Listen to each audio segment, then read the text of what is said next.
I can't even tell you how close I came to cutting my bangs yesterday.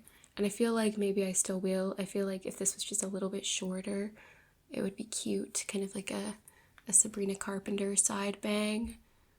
But I don't know. Let me know what you think in the comments because I've definitely made that mistake before, cutting my own hair without really thinking about it. But to me, that really is what fall is about. Fall is a period of transformation. It's change. It's growing into a new version of yourself. It's learning something about yourself. It's the mental breakdown that got you to that point. It's this sense of existential foreboding. It's this impending doom that you can feel right around the corner and that you can see creeping up in the peripherals of your vision, but you don't have a name for. Recently, I've been having these dreams that I'm really hoping aren't prophetic, but I kind of feel in my heart that they might be. And when I wake up, I think to myself, it's finally fall. The leaves are going to start changing. There's going to be this really nice golden period where everything is red and orange and the leaves have changed. They haven't quite fallen off and died yet. And it's just this really beautiful time, I think, where you kind of have to be a little bit more focused on yourself. The days start to get shorter, the nights start to get longer. It's dark at like 4 p.m. and that really does force you to introspect a little bit.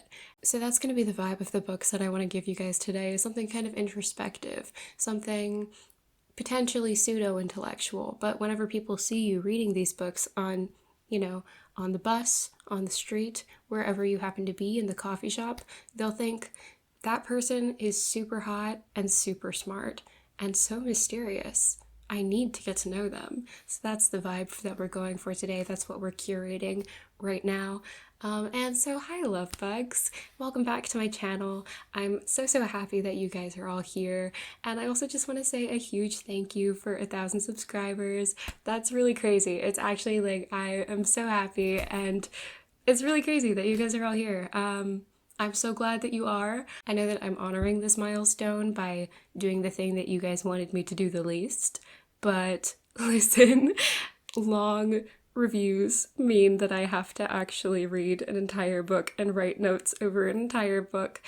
And I just started grad school, which is exciting, but also way more work than I expected. That's something they don't tell you about grad school, is that whenever they do tell you that it's going to be a lot of work, they're actually being serious. Because everybody told me, oh my God, it's so much work. You're never going to have any time to yourself. You're going to be a slave to the institution. You're going to be working all the time.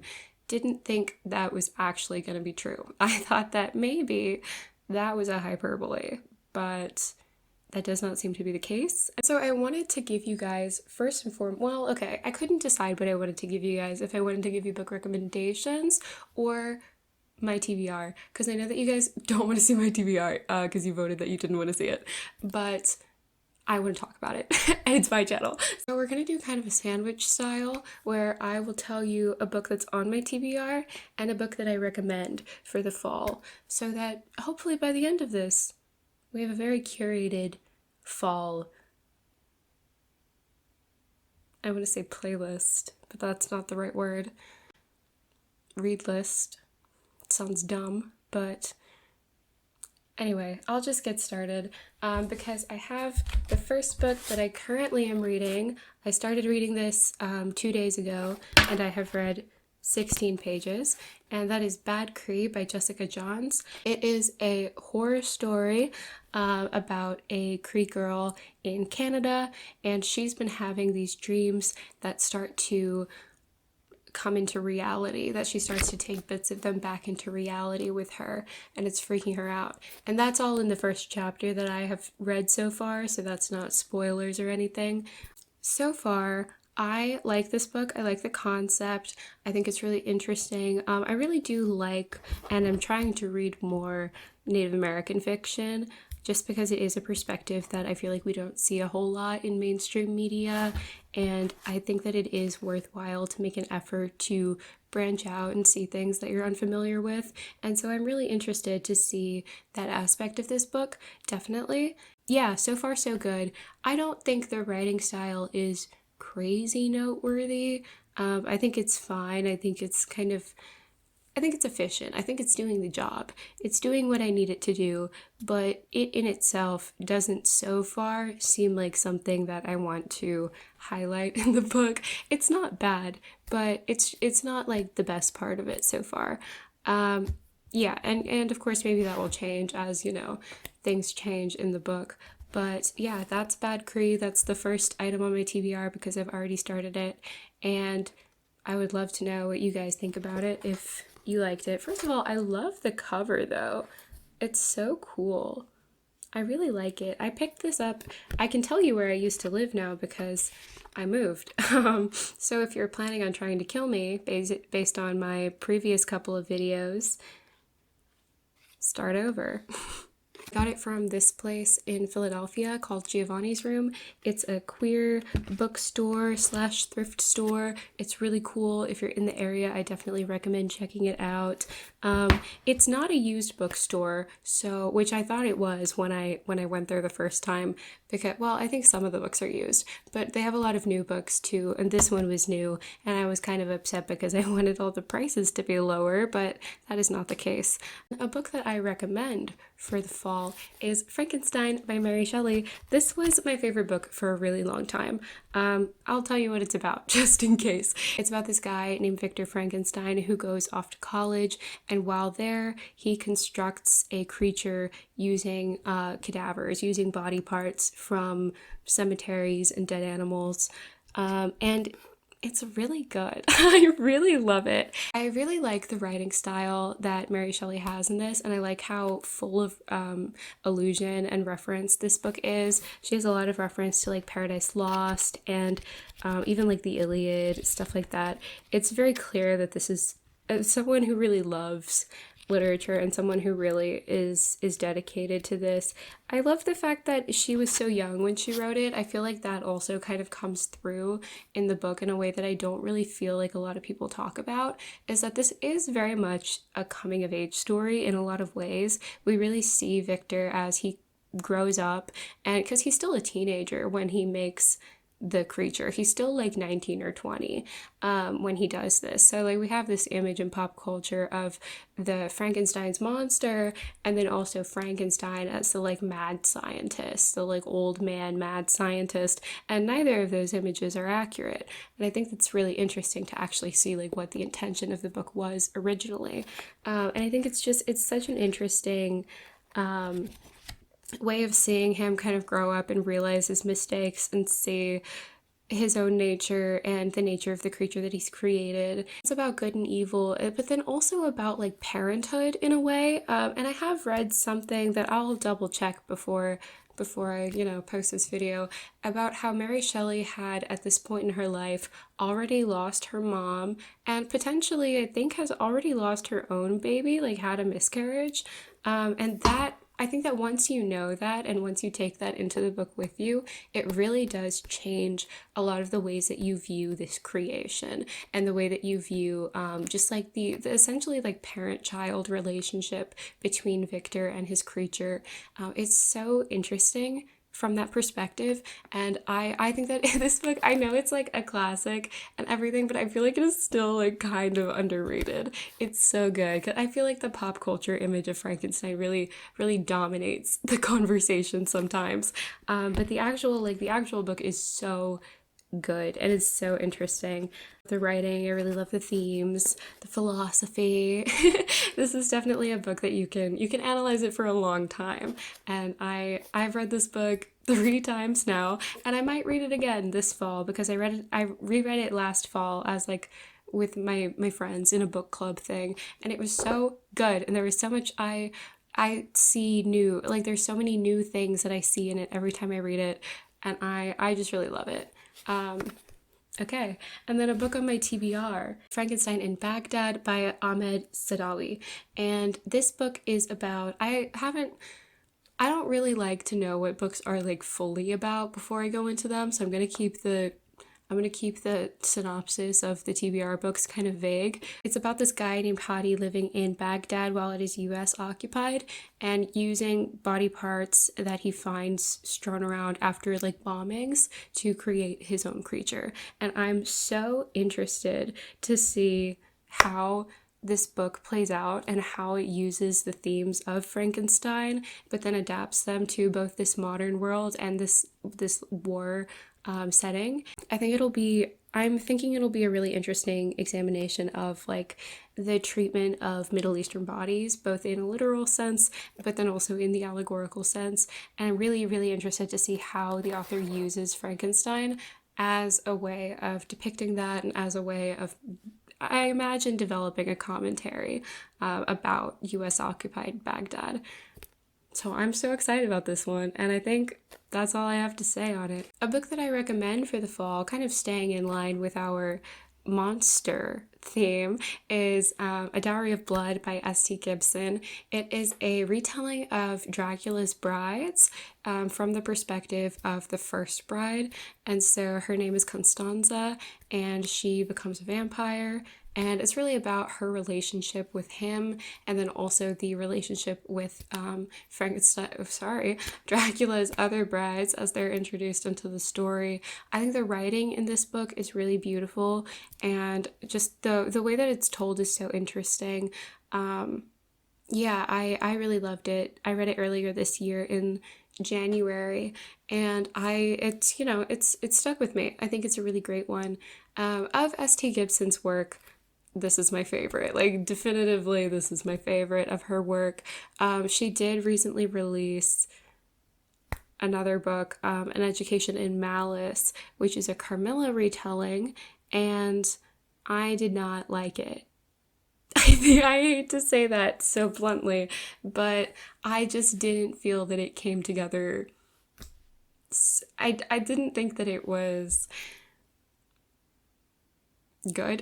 That doesn't matter because it's not the book I'm recommending. A Dowry of Blood is really good. I give it 4 stars. I thoroughly enjoyed it, and it's a really great fall book. Again, she's a very atmospheric writer. There's this very like dark, kind of sultry vampire vibe throughout the whole thing, and that I think is really effective, both in terms of the story, but then also in terms of the hot and mysterious factor. You know, in terms of the fall curated book list that we're going for.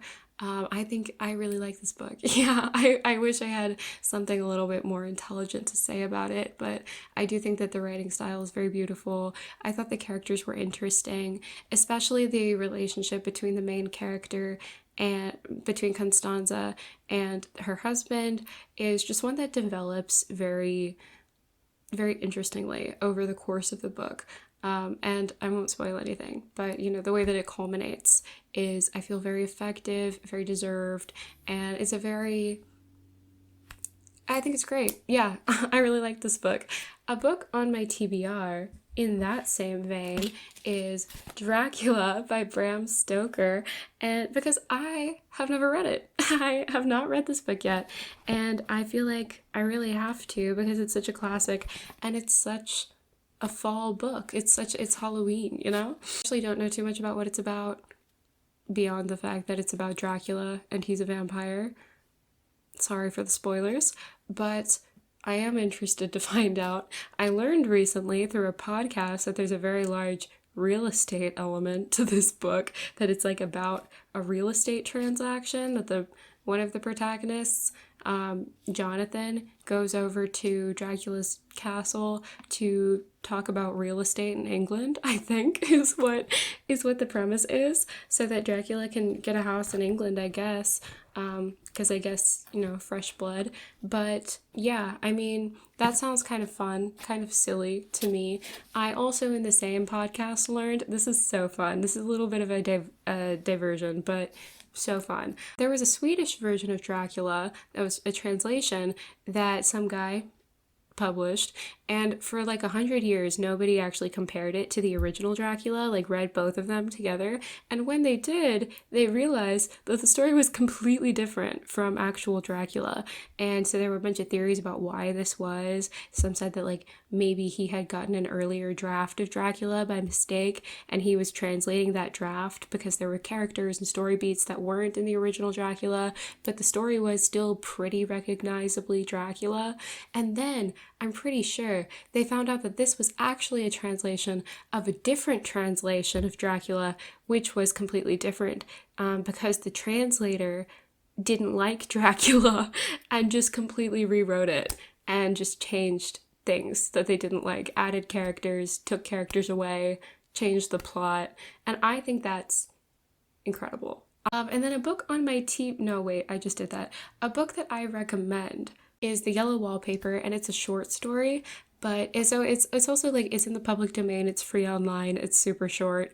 If you have a spare 45 minutes, I definitely recommend just reading it. It's about this woman who is suffering from postpartum, and she starts to see things. And I think that's about all I can say without revealing major plot elements. But I really loved this short story, and I typically don't. It's written in the format where it's like her diary entries. I usually hate that format. I'm not an epistolary girl. I don't really like it, and I know that Dracula is like partially epistolary, so that's gonna piss me right off. But I really don't like that style. I just personally can't really get into it. Actually, Frankenstein also has letters at the beginning and end. So maybe I'm being a little bit harsh. Maybe I have been known to like an epistolary. But typically, it's not my thing. One of my worst fears, and I want to say it's like an irrational fear, but it happens to people. One of my worst fears is somebody like living in my walls. And so this was a very effective horror story for me because it's about a woman in the wallpaper. And yeah, she's not like in the walls, but she's on the wall. She's in the wallpaper. And that really freaks me the fuck out. But I really did like this short story, especially in terms of feminism. It's like, especially in terms of the way that it talks about like female constraint in society. I think it's a really interesting take on that, a really interesting like allegory for that, because you definitely like by the end of the short story you're getting the sense that the woman in the wallpaper is both herself, but is also just kind of an allegory for every woman in society, like being constrained by society, existing within the confines of what it means to be female, what it means to be feminine in society. And I think that's just really, really interesting. I thought it was a really interesting way to portray that. I also think that postpartum depression and postpartum psychosis are really upsetting. I can't believe that exists. The next book on my TBR is What Moves the Dead by T. Kingfisher, and this is a retelling of Edgar Allan Poe's The Fall of the House of Usher, which I also read this year in the summer, which, you know, again, would have been better as a fall book because it's horror, but really good. Let's hear some commotion for the cover. Beautiful. Yeah, it's a retelling of Edgar Allan Poe's Fall of the House of Usher, and I mean, I know what the Fall of the House of Usher is about, so I can imagine what this book is about, but I'll definitely be interested to see how that is changed. Interested to see how this like fungal motif is gonna show up throughout the book. I think that it does fit, just like without any knowledge really of how the book is going to utilize that concept. I do think that the mushrooms they make sense for the story. This idea of decay and death that is reliant on continued life, I think is very interesting and definitely lends itself to this story. So I'll be sat. Here's a little speed run of a couple of my other TBR books because I have more TBR than I have recommendation. But these are the ones that I don't really know anything about. So I would like to read Monstrilio is a book that I would like to read. It is also about a fucked up little creature living in the walls, and I'm very intrigued by it. I did actually read the back of this one because I was deciding whether or not I wanted to buy it, and because, you know, I keep seeing it getting recommended. I keep seeing it in a lot of recommendation lists, a lot of like fall or horror recommendations, but you know we can't always trust people from the internet. And I know that I'm saying that as someone who to you is a person on the internet, but you know that we can't trust them always. We know that we can't always trust TikTok. We know we can't always trust Instagram. So I wanted to actually read the back. And the back sounded really interesting, actually, about this mother who her child unfortunately dies, and she cuts out a piece of his lung and like nurtures it until it becomes sentient, and then like keeps it hidden living in her walls. That sounds so scary. scary. It sounds really spooky, but so interesting. I'm really interested in just to see what this book is. I do have a feeling that it will be sad. I do have a feeling that it will be much more grief heavy than like horror heavy. Which is fine. I think that, I think that the crux of horror is grief. The crux of horror. I think that so many of the good horror movies are also kind of sad. So many of the good horror books are also sad. And that's just, it's the emotion of it. It's the not just the fear of death, but the aftermath. And then I have two dark academia books that I would like to read. The first is A Dark and Drowning Tide. I think this is a very new one, that it came out pretty recently, and so I've been seeing a lot of hype about it, and I'm interested. They've hooked me. And then also the second one is Immortal Dark, same thing, YA dark academia book, and I've been seeing a lot of hype. I've been seeing a lot of people saying that they absolutely love this book. It's an all-black cast, which is something that we really don't see in dark academia really at all.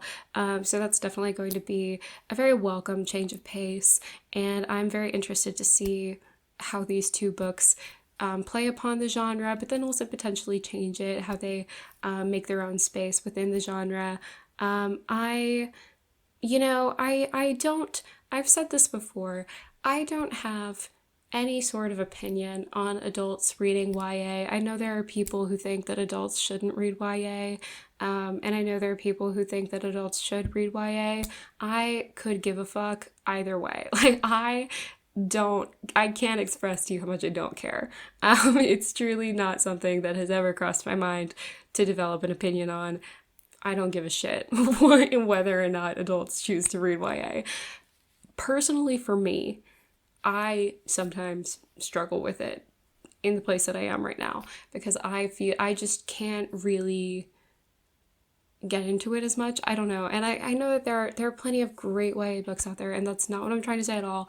It's just that I kind of struggle with it. I kind of struggle with characters who are 17. I don't I don't want to read about a 17-year-old, but I am still interested in these two books. I do still want to read them, and I'm really hopeful for them. I really think that I'm hoping, based on what I've seen so far, that they're going to be great and that I will really like them, and that I will have such a good time. I feel like there aren't even that many dark academia books for the amount that we talk about dark academia. So I am very interested to see if we're getting a new induction into like the most popular dark academia books. I think it would be great if we did see a bit more diversity in the dark academia sphere. It's a very heavily homogenous group, we'll say, where I think that there is so much room for diversity, and so much room for like just diversity of opinion, diversity of perspective, diversity of culture, because there's so many so interesting things that you can do with dark academia, and so it feels very much like an untapped market that so many of them kind of feel the same. But I did want to recommend to you guys for your fall reading list, Babel by R.F. Kuang, which is one of the big three dark academia books. I feel like my opinion on Babel might be controversial, because I was so excited for Babel. I had a countdown on my phone. I was in Barnes and Noble on the day that it came out, and I bought it. And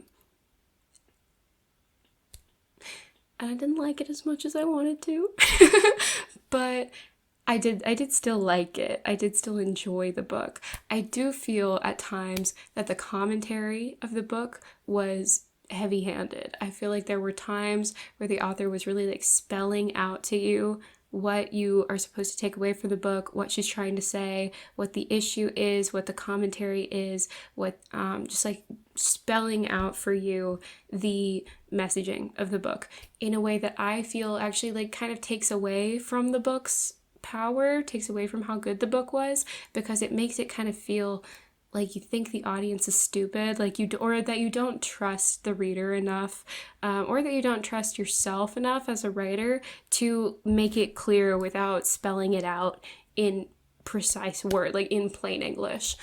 Because there just were some points where I was like, this would be more effective if it was just the mess, like if it was just the message of the book and it wasn't written in the book, if that makes sense. Like I just felt like sometimes it was a little heavy-handed, and it would have been more effective if it was just something that the reader was naturally led to based on what was happening in the story and the way that the characters were reacting to the story.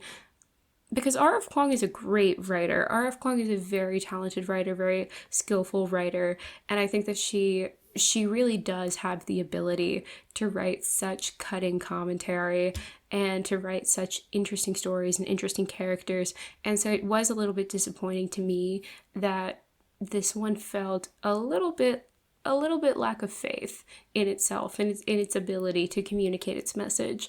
But overall, I still really liked Babel. I really like linguistics, so I thought that those aspects of the book were really interesting. There are some like pretty long sections that just explain etymology, and I felt that was really interesting. I know that some people might not feel that's interesting, but to each their own. Yeah, so that's kind of my opinion on it. I recommend it, but not my favorite. Although when Katabasis comes out, R.F. Kuang's book coming out next year, I will be in the Barnes & Noble. Like, I will be there. I will be there. I will be waiting. I will be ready to drop, what, $30 on a hardback book these days. When I found out that Katabasis is going to be an Orpheus and Eurydice retelling, I'm so excited. I'm so excited for it. I can't wait. I really can't wait. Yeah, I'm so excited for it. And I should have known that it was going to be Orpheus and Eurydice because Katabasis, the journey back. That's, yeah, but you know, I'm so excited. I'm so excited. I'm so excited. And if it disappoints me, I think I'll probably just get a lobotomy so I don't have to read anything ever again. The last book on my fall TBR is Dostoevsky's The House of the Dead. I don't know what this book is about, but I'm reading the back right now, and it says that it's about his time in a Siberian prison camp. I kind of forget sometimes that that happened to Dostoevsky, but I do feel like it really does help to inform just like kind of where he's coming from when he writes a lot of his stuff.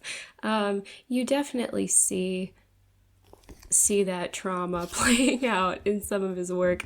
Yeah, I read somewhere that Dostoevsky, when he was in this Siberian prison camp, one time was slated for execution, and they would walk people out and make them watch the execution in front of them, like a firing squad or something. I think it was a firing squad, actually. And they brought Dostoevsky's group out, made them line up against the wall, and then they were like, oh, just kidding, we're not gonna execute you.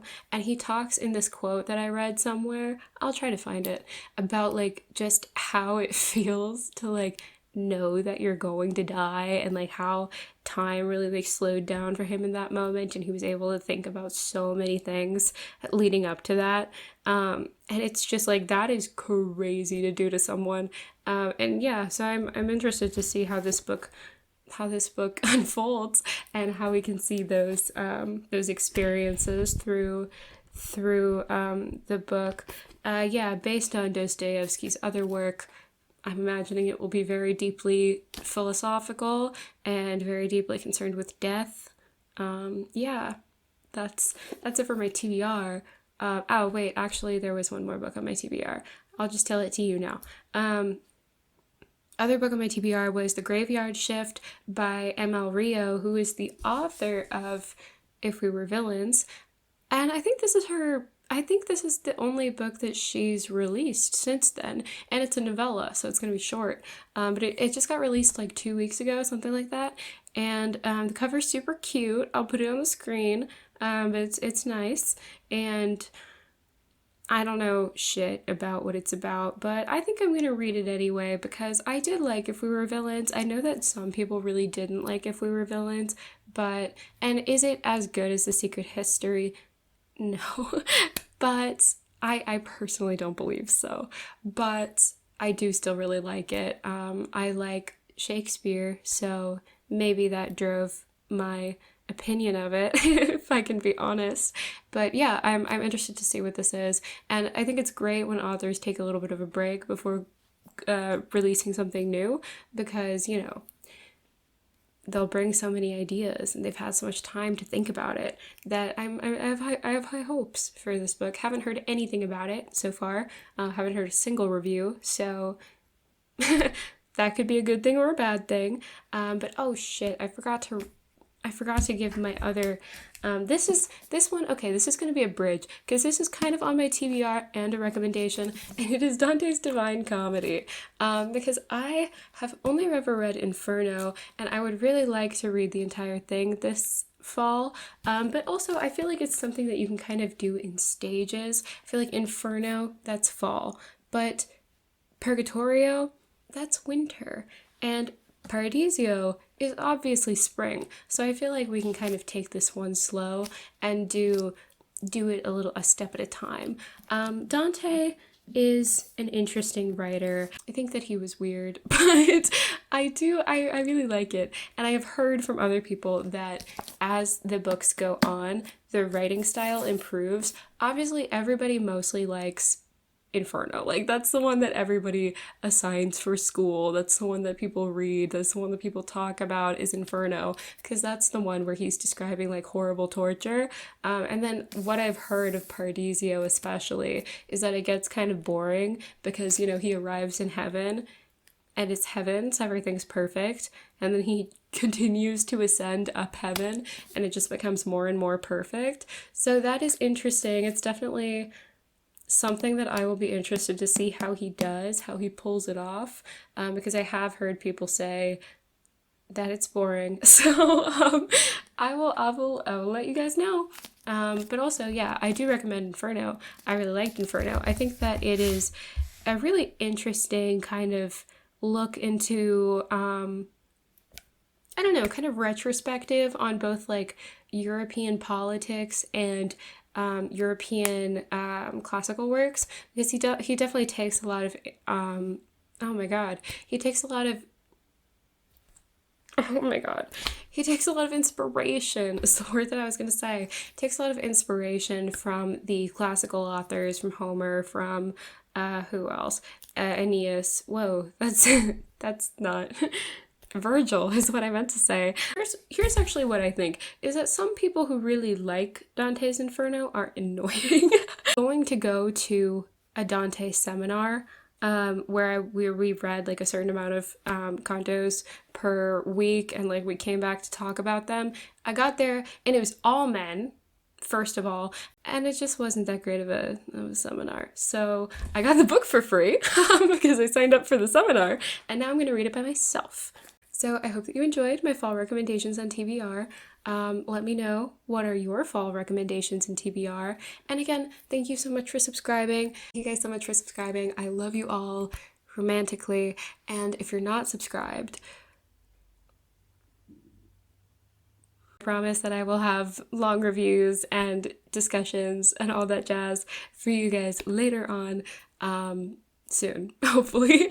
Yeah, so thank you so much for being here, and that's all.